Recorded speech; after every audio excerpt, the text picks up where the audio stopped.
Hello everybody, welcome to UK Gaming Network. I'm Brian, also known as UK Jan Zoidberg, and welcome to another episode of Retro Game Superleagues, where I rank all of the games in a specific category that I have played.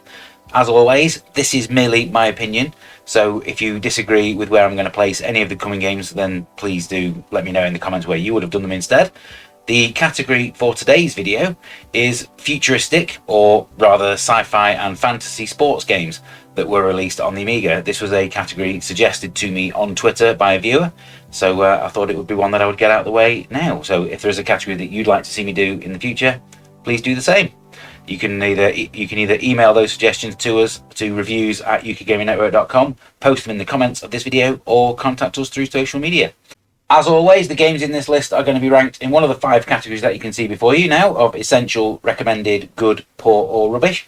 And we've in this category, there's probably not as many games as in some others, as there are only 24. So let's just get on with it, shall we?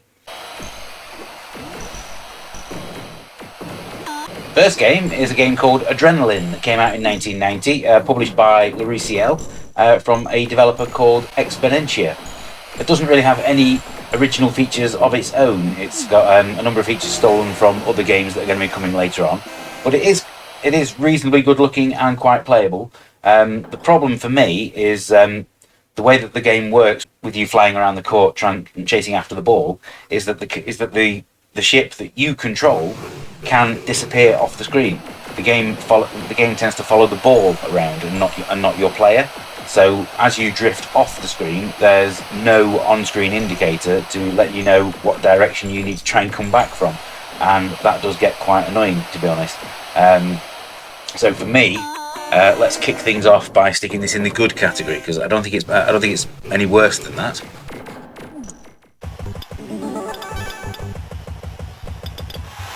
Next up, we have Ballistix, which came out in 1989, published by Psygnosis under their Cyclops label. And this was the first game developed by Reflections, people that went on to make Shadow the Beast.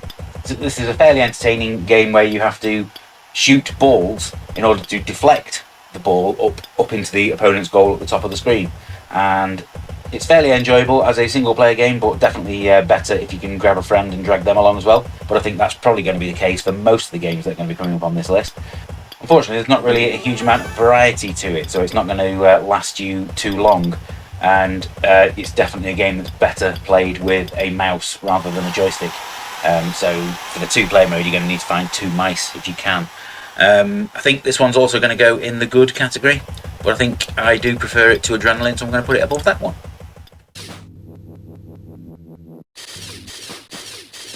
Next up, we have a game called Blastaball, which was released by Mastertronic in 1987. Developed by Icon Design, and this one was also released for Arcadia systems. It's unfortunately not a particularly good game though. The concept is perfectly fine, as you and an opponent fly spaceships around the screen trying to shoot the ball into the goal at the opposite end. Unfortunately, it's ruined by really unresponsive controls and the fact that the game isn't very fast at all. In fact, I'd go so far as to say it's pretty sluggish. Matches in this one seem to descend into 2 spaceships just stuck in one position, both firing at the ball at the same time, and that soon got pretty boring. So I am actually going to put this one in the poor category, I think. So that's going to be the first game to go in there.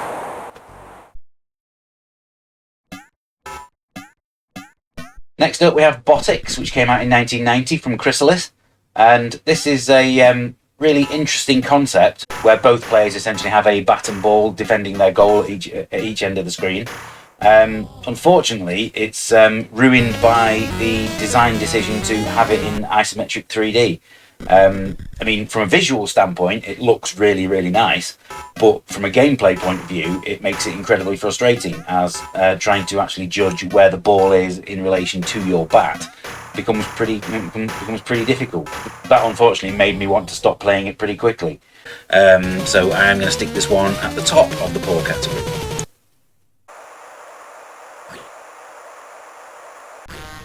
Next, we come to the first fantasy sports game on the list, which is Brutal Sports Football. If you've ever played Blood Bowl, you know the idea of the concept behind this one. This was developed by Tech Software and released by Millennium in 1993. And certainly from a visual standpoint, the graphics on this one are really, really nice. Unfortunately, they're also incredibly jerky. I don't really get the idea of where they think that this one is football, because I don't recall American football having you trying to throw a ball into a goal at the end. I think you just had to run over a line to get a touchdown, and there's none of that here at all. It actually ends up playing more like a side-on version of Speedball, although because of the jerkiness of the gameplay, it becomes incredibly frustrating to play. So I think, for me, this one's going in the good category, but I think I would rather play Ballistix, so I'm going to put it just below that one.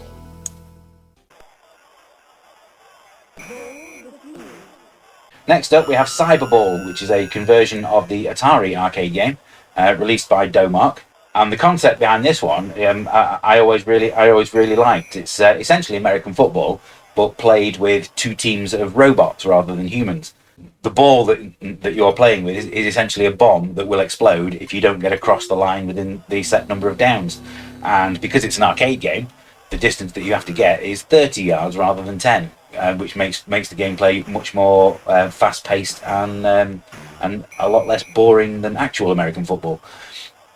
As far as conversions go, it's reasonable, but there are certainly a lot worse arcade conversions than this on the Amiga. But I don't think I could put it above the good category. So I think I am going to put it just above Ballistix.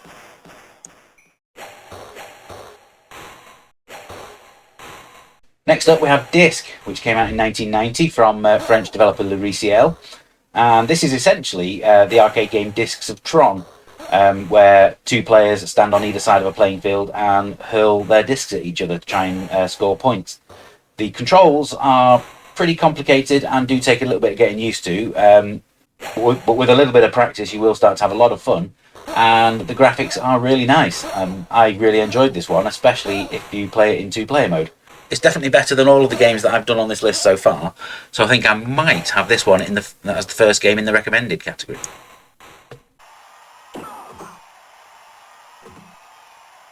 Next up, we have Future Basketball, which was released by Hewson.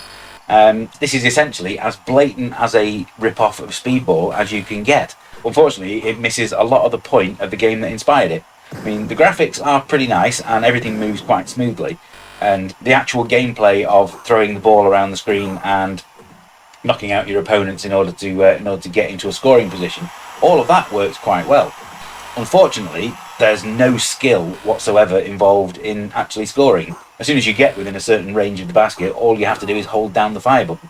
There's no nuance to it at all, and that robs the game of much of the fun that it could have had. And unfortunately, I think that's going to relegate it into the poor category. So I am going to put it right down there, but I think it's worse than the games that are in there already. So I'm going to put it below Blastaball.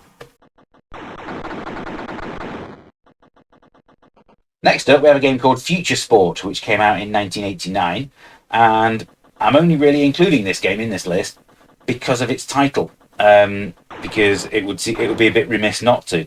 Unfortunately, it's not a sports game in any way, as far as I can tell. I mean, for starters, there is no two-player mode, and in gameplay terms, it's much more of a overhead shooter than anything else. You literally make your way through the levels, shooting your way through gun turrets and waves of enemies. And as shoot 'em ups go, it's not a very good one. The graphics are pretty terrible, and the movement is pretty jerky. All in all, it's a very easy game to ignore completely, so I am going to stick this one in the rubbish category.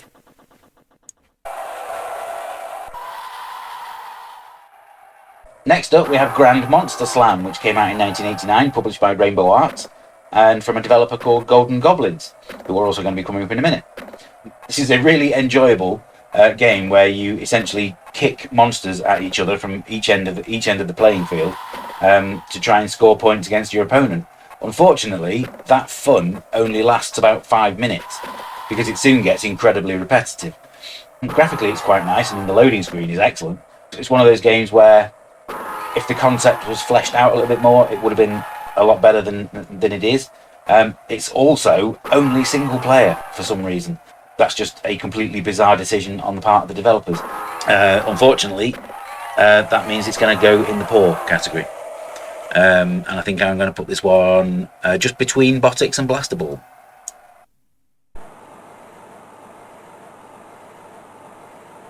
Next up, we have Killerball, released in 1991 from Microids. And what you'll find is that most futuristic sport games are heavily inspired by the movie Rollerball, and none more so than this one. This is probably the closest any game got to actually being Rollerball the game. It's got a really nice idea of the way that it displays the rotating pitch. Unfortunately, it starts to make you really dizzy after about 5 minutes, and keeping track of what's actually going on with your team and the action proves to be incredibly difficult. It's playable enough, but all it ends up really doing is making you want to play one of the better games on this list instead. I don't think it's quite bad enough to go in the poor category, so I think I'm going to put this one at the bottom of the good.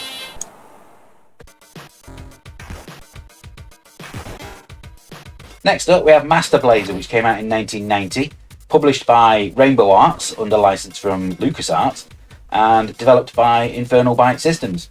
And this is a sequel to Ballblazer, which came out on all 8-bit systems, and I think I played it on the Spectrum. On those systems, this was a bit of a technical marvel, which probably made me play it more than I would have done. On the Amiga, it gets boring really quickly, despite the fact that it is really fast and smooth.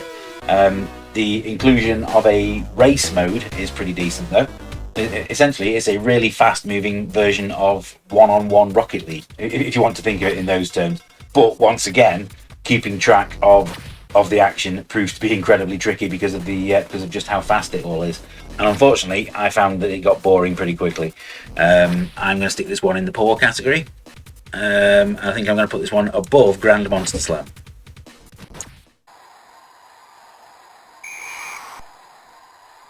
Next up, we have M.U.D.S, or Mean, Ugly, Dirty Sport, as it stands for. Published by Rainbow Arts again, and developed by Golden Goblins, the same people who made Grand Monster Slam. And this is actually a much better game than Grand Monster Slam. Essentially, you have a team made up of different races of creatures, all with different abilities. The objective is to get the ball past your opponent over the river at the other end of the field. And there are many different strategic ways that you could win the match. You could simply get the ball past your opponent. You could ignore the ball completely and decide to just obliterate the opposing team so that they're just not there. Or you could even, because the ball is a living being, you could actually bribe the ball. What you find is that you end up with a game with a surprising amount of depth to it. And once again, much better if you've got two players. And I think this is going to be the second game to go in the recommended category. And I think I'm going to put it above Disc.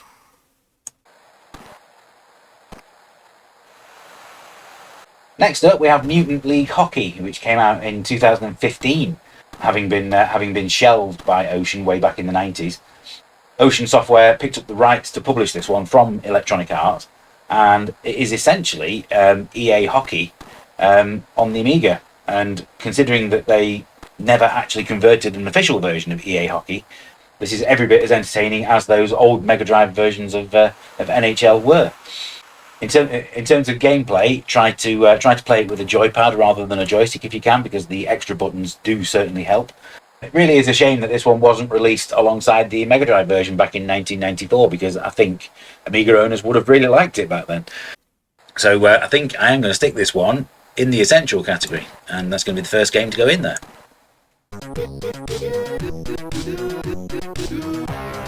Next up, we have Projectyle, which came out in 1990, published by Electronic Arts and developed by Eldritch the Cat. And this is a really entertaining multiplayer sports game where 3 teams exist on the field at a time. And once you manage to work out the pretty terrible menus and get into the game, you'll find yourself having a lot of fun. Lining up your ship to deflect the ball into the goal, you can pull off some really excellent shots, which make you feel like an absolute badass. The only real downside, if there is one, is that playing it solo, the computer opponents don't put up much of a challenge. but playing it in multiplayer mode against friends, you're going to have a lot of fun with this one. So this is also going to go in the essential category, and I think I'm going to put it above Mutant League Hockey.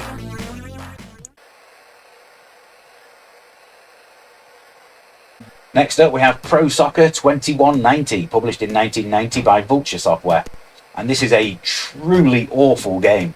I'd never played it before attempting to do this list, and I am hoping that I never have to play it again. I never seemed to be in control of anything that was happening on the pitch. The actual animation of the players is just so unbelievably messy and jerky that you can never tell where the ball is or what's going on. I found that the computer opponents scored against me when the ball never got anywhere near the goal, which is just really bizarre. There was only one review that I could find that, from a UK video games magazine, and that was the 36% that it got in Amiga action. And to be perfectly honest, I think that's far too generous. This is going to go right down at the bottom of the rubbish category, below Future Sport.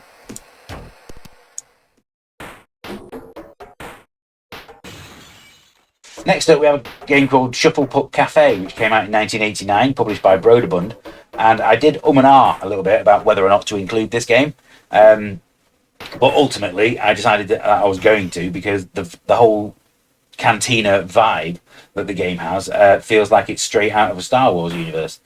And this is basically an air hockey simulator where you have to bash the puck past your opponents. Some of the opponents that you'll come up against are incredibly difficult to beat, but thanks to really responsive mouse controls, you always feel like you have a chance. It is unfortunate that because of the viewpoint that the game comes from, that there is no multiplayer mode.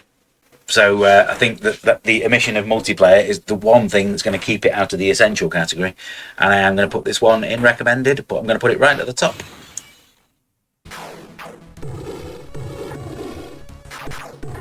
Now we come to Speedball, which came out in 1988, developed by the Bitmap brothers and published by Imageworks. And I originally played this one on the Atari ST when it first came out, but this is one of those instances where the Atari ST and Amiga versions were incredibly similar to each other and just as good. I remember being absolutely blown away by the gameplay and the visuals when I originally played it, and it all stands up really, really well today. I mean, obviously there was better to come, which I'll talk about in a second, but this is still really entertaining in its own right. The simplicity of keeping the play area into a single screen width works really well for this one, and it's got a fantastic piece of music that opens the game by David Whittaker as well. I mean, I suppose you could say that it lacks the single player appeal that its sequel had, but that doesn't detract from how much fun it is to play with two players. So this is going to go at the bottom of the essential category, just below Mutant League Hockey.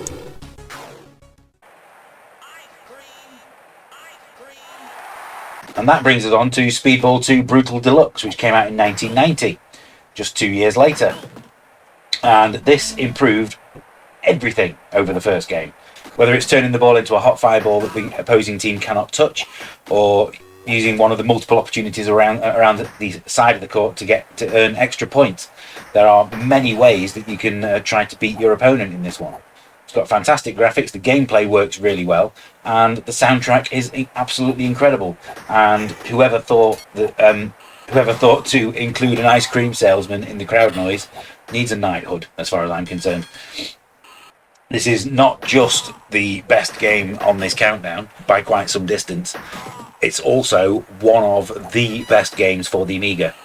Just make sure you play the original A500 version and not the CD32 and AGA versions that added too many colours to the graphics. So right at the top of the essential category is where it's going to go.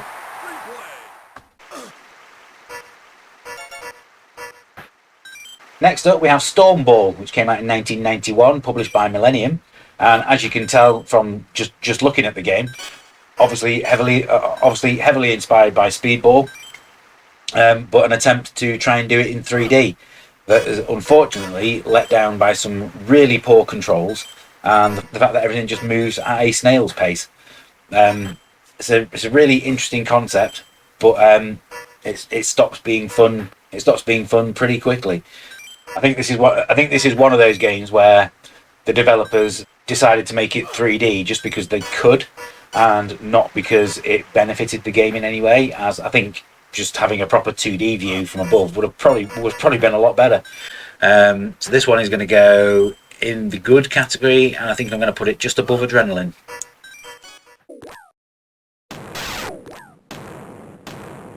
Next up, we have Vectorball, which came out in 1988 from Mastertronic, developed by Binary Design. And this is one of those games that appeared around the start of the 16-bit era, where developers seemed to think that just being a technical showcase was enough. And unfortunately, it's not. This gives you a really nice isometric 3D play area. Unfortunately, it's got some of the worst gameplay that you could possibly imagine. For some reason, the control over your player completely changes as soon as you have the ball in your possession, and it goes from free movement to tank controls, and it's almost impossible to get used to, and it honestly made me want to throw my joystick out the window rather than play it. So I think this one is going to go right down in the rubbish category as well, but I think it's better than the two games that are in there already, so I will put it above Future Sport.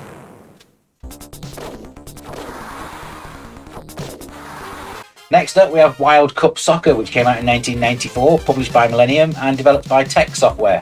This is essentially a sequel to Brutal Sports Football, and as the title would suggest, it is actually now proper football rather than American football. It's got some really nice isometric graphics on this one. Unfortunately, you can never see them because of how jerky and horrible everything moves.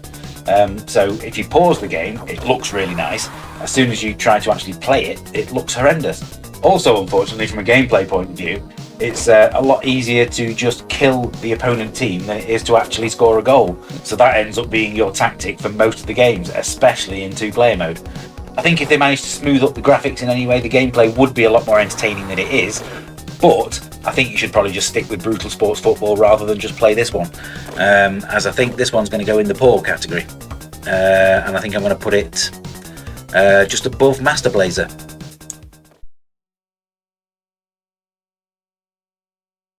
Next up, we have Wild Wheels, which came out in 1991, published by Ocean Software and developed by Red Rat, the same people that made Lombard RAC Rally. And this is essentially Rocket League, years before Rocket League was a thing. Unfortunately, the viewpoint never changes. There's a fixed camera angle at the end of the pitch, and that unfortunately means that the only way that you're ever going to get multiplayer out of this was to link two Amigas together, which worked quite well back in the day. Unfortunately, not something that you can do in the modern era. And as a single player game, it's mildly entertaining, but doesn't really have enough variety to sustain it. So it's a really nice concept, but unfortunately I don't think you're going to want to play it for very long.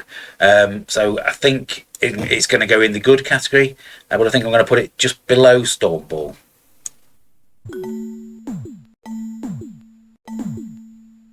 And then for the final game on this list, we have Zero Gravity, which came out in 1988.